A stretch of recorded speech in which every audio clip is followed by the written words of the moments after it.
Hi friends, good evening to everyone. Welcome to Baba words. ఈరోజు బాబా వర్డ్స్లో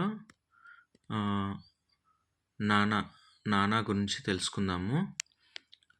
ఈయన నానా అనే ఆయన బాబాకి అత్యంత సన్నిహితుల్లో ఒకరన్నమాట. సో ఈయన షిరిడి ఎలా చేరుకున్నారు, బాబాతో ఆయన జర్నీ ఎలా సాగిందనేది ఈ వీడియోలో తెలుసుకుందాము. యాక్చువల్లీ నానా గారి అసలు పూర్తి పేరు నారాయణ గోవింద చందోర్కర్. ఈయన చేసే వర్క్ వచ్చేసి ఏంటంటే, ఈయనకి యాక్చువల్లీ డిస్ట్రిక్ట్ కలెక్టర్ ఉంటారు కదా, ఆయనకి కార్యదర్శిగా ప్రమోషన్ వచ్చిందనమాట. ఆ ప్రమోషన్ రావడం వలన ఈయన కోపార్గం చేరారు. అయితే షిరిడి గ్రామ కారణమైన అప్పా కులకర్ణి జమాబందీ కోసం జిల్లా కేంద్రమైన కోపర్గం వెళ్ళడానికి బాబా అనుమతి కోరారన్నమాట. బాబా సరే అని తలూపి నానాసాహెబ్ని నేను రమ్మన్నానని చెప్పు అని అన్నారనమాట. సో నానాసాహెబ్ అంటే ఎవరో అప్పకర్ణికి తెలియదు. పోనీ డీటెయిల్స్ ఏమన్నా అడుగుదామంటే ఇంకా బాబాని అడగడానికి అంత ధైర్యం ఈయన చేయలేకపోయారు. సో ఈయన జమాబందీ నిమిత్తం వెళ్తున్నారు కదా కోపార్గం, అక్కడ ఉన్న వాళ్ళ పరిచయస్తుల్ని కనిపించిన వాళ్ళందరినీ అసలు నానాసాహెబ్ అంటే ఎవరో అడగసాగారనమాట. అలా అడుగుతూ కొంత కాలం గడిచేలేకి ఈయనకి కొంచెం మనసులో బాధ అనిపించింది. అయ్యో బాబా అడిగిన పని నేను పూర్తి చేయలేకపోయానే, ఎవరు అడిగినా తెలియదు అని చెప్తున్నారు, ఎట్లా అబ్బా అని ఇంకా బాధపడుతున్నారు. అదే టైంలో ఏంటంటే ఈయన ఆ జమాబందీ చివరి రోజున ఈ కలెక్టర్ కార్యదర్శి అయిన నారాయణ గోవింద చందోర్కర్ అప్పని పిలిచి, ఎందుకు నా గురించి అందరిని అడుగుతున్నావు, నాతో ఏం పని అని అడిగారు. ఈయనుండి అప్పా కులకర్ణి, అయ్యా నేను అడుగుతుంది మిమ్మల్ని కాదు, నాకు నానాసాహెబ్ గురించి కావాలి, దాని గురించి నేను ఎంక్వైరీ చేస్తున్నాను అంటే, నానాసాహెబ్ని నేనే, నాకు చిన్నప్పుడు మా తల్లిదండ్రులకి చాలా కాలం సంతానం లేదు, ఒక ముస్లిం ఫకీరు అనుగ్రహం వల్ల నేను పుట్టానట. అందుకని ఆయన జ్ఞాపకార్థం మా తల్లిదండ్రులు చిన్నప్పుడు నన్ను ముద్దుగా నానాసాహెబ్ అని పిలిచేవారు, హిందూ ముస్లిం సఖ్యతకి చిహ్నంగా పిలిచేవారు అని చెప్పి, నా ముద్దు పేరు నానాసాహెబ్, నీకెలా తెలుసు అని అడిగారు. ఆయన చెప్పిందంతా విని ఆశ్చర్యపోయి, అయ్యా మీ ముద్దు పేరు తెలిసింది నాకు కాదు, షిరిడి సాయిబాబాకి, ఆయన మిమ్మల్ని షిరిడీకి దర్శనార్థం రమ్మన్నారు అని చెప్పేసి నానాకి చెప్పారనమాట అప్పా కులకర్ణి. ఇంకా ఆ విషయం చెప్పగానే నానాసాహెబ్ ఆశ్చర్యపోయారు. ఎక్కడో ఉన్న షిరిడి నా ఇంటి దగ్గర కాదు, నా చుట్టుపక్కల ప్రాంతం కాదు, నా చిన్నప్పుడు విషయాలు ఆయనకెలా తెలిసినాయి, నా చిన్నప్పుడు పేరు ఆయనకెలా తెలుసు, సరేలే చూద్దాము, ఎప్పుడో వీలైనప్పుడు వెళ్దాంలే, నా చిన్నప్పుడు పేరు ఇదని నేనే మర్చిపోయాను, ఆయనకి ఎలా తెలిసిందో అని చెప్పేసి ఆలోచించుకుంటూ సరే రమ్మన్న విషయాన్ని పెద్దగా పట్టించుకోలేదు. అలా కొంతకాలం గడిచిపోయింది. నాన్నని రమ్మని చెప్పు అని చెప్పేసి అప్పా కులకర్ణితో మళ్ళీ బాబా ఒక 2-3 సార్లు మళ్ళీ కబురు పంపించారనమాట. ఇక ఎలాగో ఈయన పంపిస్తున్నారు కదా, ఇంకా ఇలాగా కంటిన్యూస్గా పిలుపులు వస్తున్నాయి కదా అని చెప్పేసి ఇంక చేసేదేం లేక నానాసాహెబ్ గారు ఇక గుర్రపు టాంగాలో షిరిడీకి ప్రయాణం మొదలుపెట్టారనమాట. అలా వెళ్ళే దారిలో రోడ్డు అంతా మంచిగా లేకపోవడం వలన ఏమైందంటే కుదుపులకి బండి చక్రం విరిగి టాంగా ఒక పక్కకి ఒరిగిపోతూ పల్టీ కొట్టింది. ఆ టాంగాలోంచి బయటికి జారిపడుతున్న నాన్న తనకి పెద్ద ప్రమాదం జరిగిపోతుందన్న భయంతో అప్రయత్నంగా బాబా అని ఆర్తిగా అరిశారనమాట. అరిసేలేకి మరుక్షణమే ఒక వ్యక్తి వచ్చి తనకి ఆహ్, దొర్లి కింద పడిపోకుండా సహాయం చేసినట్టు అనిపించింది. చాలా ఆశ్చర్యమేసింది. చుట్టుపక్కల ఎవ్వరు లేరు. నన్నెవరు ఇట్లాగా పడిపోకుండా సహాయం చేశారు అని జెప్పేసి ఆశ్చర్యంగా చూస్తూ ఉన్నారనమాట. చూస్తూ ఉండేలేకి హ్మ్. ఏ గుర్రపు బండికి టాంగా తోలే ఆయన ఎవరైతే బండ్రోతున్నాడో ఆయనుండి, "అయ్యా! ఇదేదో అపశకునంలాగుంది. మనం వెనక్కి తిరిగి కోపర్గం వెళ్ళిపోదామా?" అని అడిగాడనమాట. అడిగితే, "వెనక్కి కాదు ముందుకే పోదాము. నువ్వు బండి చక్రం బాగు చేయించుకొని షిరిడీ రా" అని జెప్పేసి ఒంటరిగా నడుచుకుంటూ వెళ్ళడం మొదలుపెట్టారనమాట. అయితే అలా వెళ్ళేటప్పుడు ఆయనకి దారి తెలీదు గాబట్టి అటు తిరిగి, ఇటు తిరిగి ఒక కొండ ప్రదేశానికి చేరుకున్నారు. పైనేమో నడినెత్తి మీద ఎండ మండిపోతా ఉంది. దాహంతో ఇంకా బాగా నాలికంతా ఎండిపోయింది. కనుచూపు మేరలో ఎక్కడ మనుషులనేవాళ్ళు ఎవ్వరు లేరనమాట. ఇంకా ఆల్మోస్ట్ ఆయన పరిస్థితి ఎలా ఉందంటే కళ్ళు తిరిగి ఇంక పడిపోయి చనిపోతాడేమో అన్న పరిస్థితిలో ఉన్నాడనమాట. ఇంకా ఆ సిట్యుయేషన్‌లో మనసులో ఏమనుకున్నాడంటే, "బాబా నీ పిలుపు నమ్మి నీ దర్శనం కోసం బయలుదేరితే నాకిలాంటి పరిస్థితి కల్పిస్తావా?" అని చెప్పేసి బాధపడుతూ ఉన్నాడు. సరిగ్గా అదే సమయంలో ఆహ్, మసీదులో తునివైపు తదేకంగా అలాగా చూస్తూ బాబా దిక్కున లేచి, "నాన్న, నాన్న చావబోతున్నాడు. కానీ చావనిస్తానా?" అని చెప్పేసి అన్నారంట. ఆ మాటలింటూ ఉలిక్కిపడిన శ్యామ, "ఎవరు చావబోతున్నారు బాబా? ఏం చేస్తారు?" అని చెప్పేసి ఆలోచించుకుంటూ ఉన్నాడు.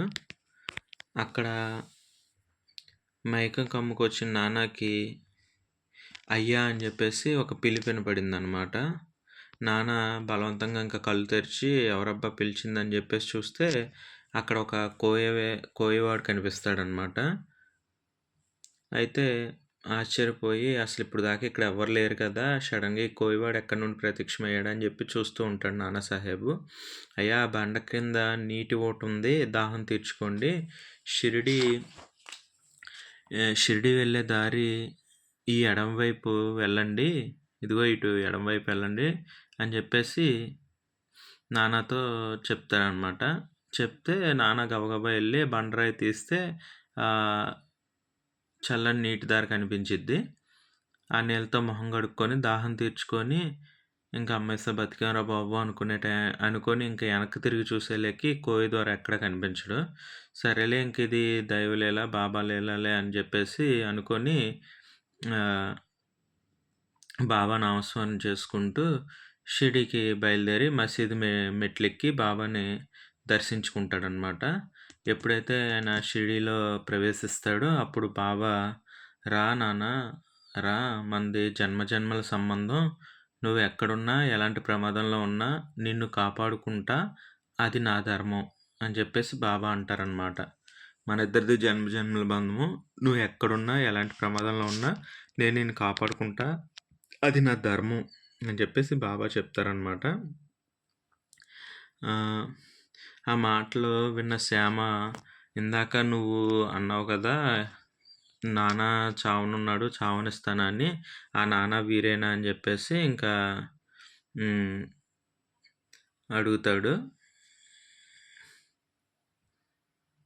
అది విన్న నాన్న ఏంటంటే, ఓకే. ఇందాక కోయిదర్ రూపంలో వచ్చిందయితే బాబాయ్ అనమాట అని చెప్పేసి అనుకోని బాబాకి ఇంకా చేతులెత్తి దండం పెట్టి, "తండ్రి నా దేవాదేవా నన్ను కాపాడావు.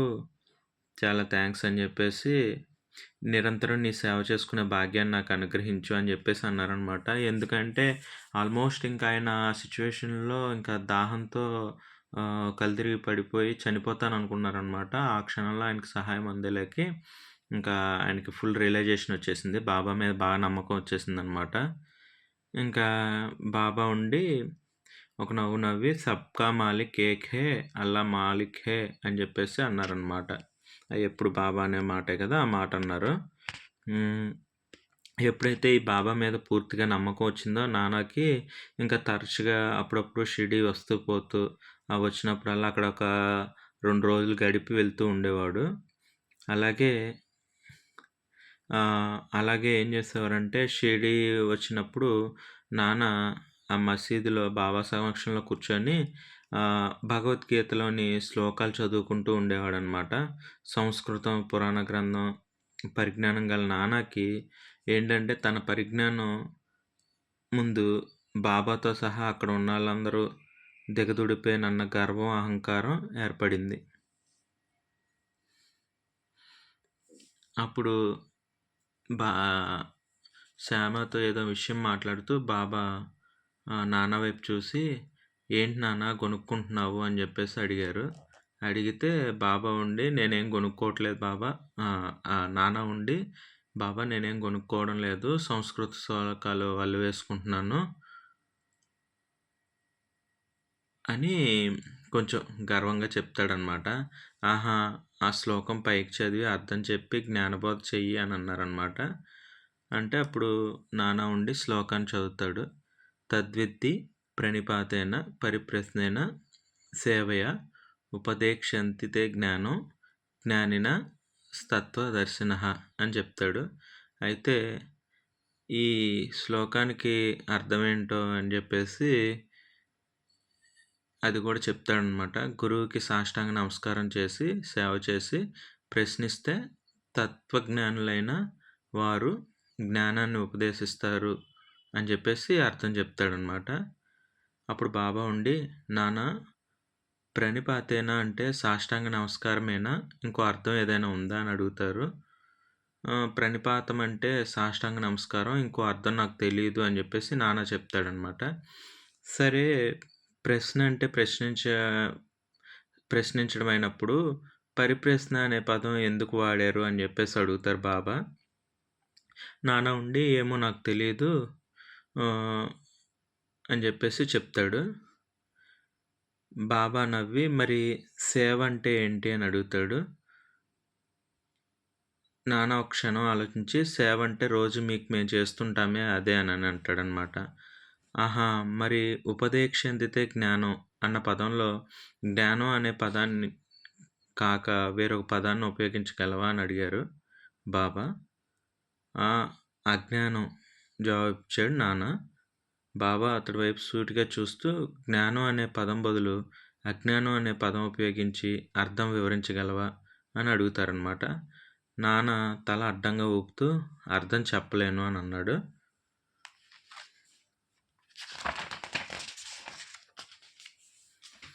ఇంకా అప్పటితో ఆయనకి అహం అనేది ఇంకా పూర్తిగా పోతుందనమాట. సరే తత్వదర్శులకు నమస్కరించి, సేవించి, ప్రశ్నించమని కృష్ణుడు అర్జునుడికి ఎందుకు చెప్పాడు? రణక్షేత్రం మధ్యలో నిశ్చింతగా నిలిచి గీతాగానం చేసిన కృష్ణ భగవానుని మించిన తత్వదర్శి ఎవరున్నారు? అని అడుగుతారనమాట నాన్నని. ఇంకా నాన్నకి తల తిరిగిపోయినట్లు అయిపోతుంది. ఈ సంస్కృత భాషా పరిజ్ఞానం, పురాణ గ్రంథ పఠన జ్ఞానం ఎందుకు పనికిరాదని చెప్పేసి ఆయనకి అర్థమైపోద్ది. తనలో ఉన్న గర్వం అనేది ఫస్ట్ పోయిద్దనమాట. ఇంకా అవమానంతో చిన్నబుచ్చుకుంటా, "కృష్ణుడు అలా ఎందుకు చెప్పాడో నాకు తెలియదు బాబా.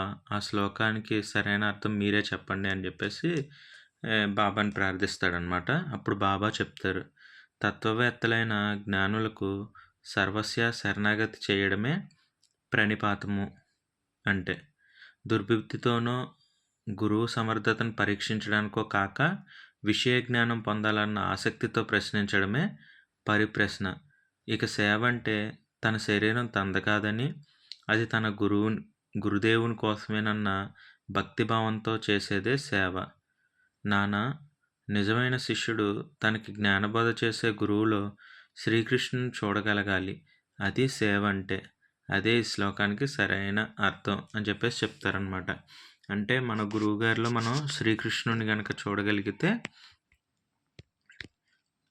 సరిపోతుంది. శ్రీకృష్ణుడు అనగానే మనకి అందరికీ ఒక గొప్ప భావం కదా, ఆయన సర్వాంతర్యామి, ఆయనకి అన్నీ తెలుసు అని. అలా గనక మనం ఒక గురువుని చూస్తే మనకి మంచిదే అని చెప్పేసి బాబాగారు క్లియర్గా ఎక్స్ప్లెయిన్ చేస్తారనమాట. ఈ మొత్తం నాన్నకి ఏమవుతుందంటే బాబాలో శ్రీకృష్ణ పరమాత్ముడు కనిపిస్తాడనమాట. ఇంకా ఆనంద బాష్పాలు రాలుస్తూ భక్తితో చేతులు జోడించి హ్మ్. సాయిదేవా పాహిమాం పాహిమాం అని జెప్పేసి ఇంకా సంతోషపడతాడు. బాబా చేతులు పైకెత్తి అల్లా మాలిక్ అని జెప్పి చెప్తారనమాట. ఇది యాక్చువల్లీ నానాకిను బాబాకి మధ్యలో జరిగిన సిచ్యువేషన్. ఈ సిచ్యువేషన్ బట్టి మనకి క్లియర్‌గా అర్థమవుతుంది ఏంటంటే, బాబా అనే వ్యక్తి సామాన్యుడు కాదు. ఆయనకి సర్వం తెలుసనమాట. జ్ఞానం ఉన్న వ్యక్తి. సంస్కృత ఓ మా పద్యానికి అంత చక్కగా అర్థం వివరిచ్చారు గాబట్టి, ఇంక బాబా క్రిస్టియనా, ముస్లిమా, హిందువా అని జెప్పి ఇన్ని ఆలోచించే అవసరం లేదు. ఆయన సర్వమతాలకి అతీతం. ఆయన భగవంతుని ప్రతిరూపం. Okay friends. Always be happy. Thank you God for everything. Next వీడియోలో ఇంకొక బాబా వర్డ్‌తో మళ్ళీ కలుసుకుందాం. అంతవరకు సెలవు. ఓం సాయిరామ్. ఓం సాయిరామ్. ఓం సాయిరామ్.